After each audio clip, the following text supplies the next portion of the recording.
Tokyo Marui SNA High Kappa 5.1.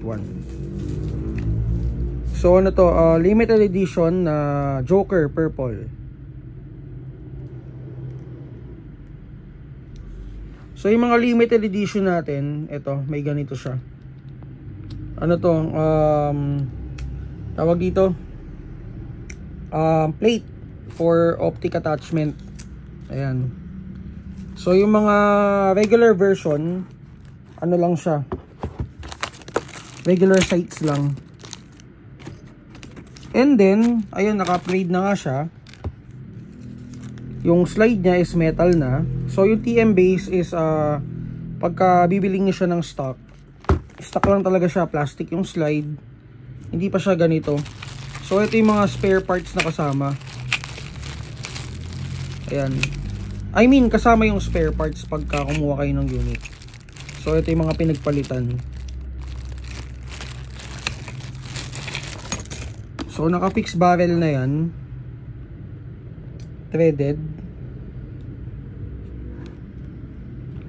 So naka-ano na rin, speed trigger. And then yung base plate niya is, ano bang tawag doon? Parang pwede kang pwede kang mag-attach ng isa pang magazine dito na naka baligtad. So parang ganito guys, oh. Ano lang, demo lang. So parang na ganyan. Ayan. Isa yan sa mga feature ng base pad niya. Ni SNA. Okay, so iti-test natin. Makakasama dun sa box, spare parts.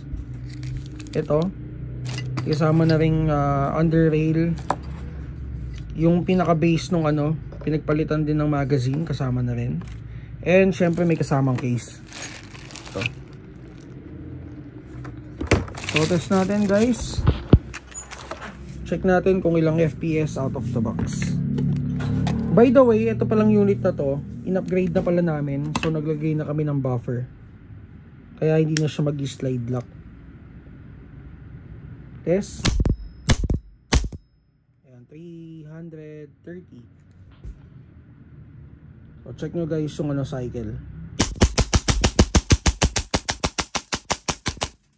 Ayan, wala nang bala. So for details, PM lang kayo sa Mawasabi Shop.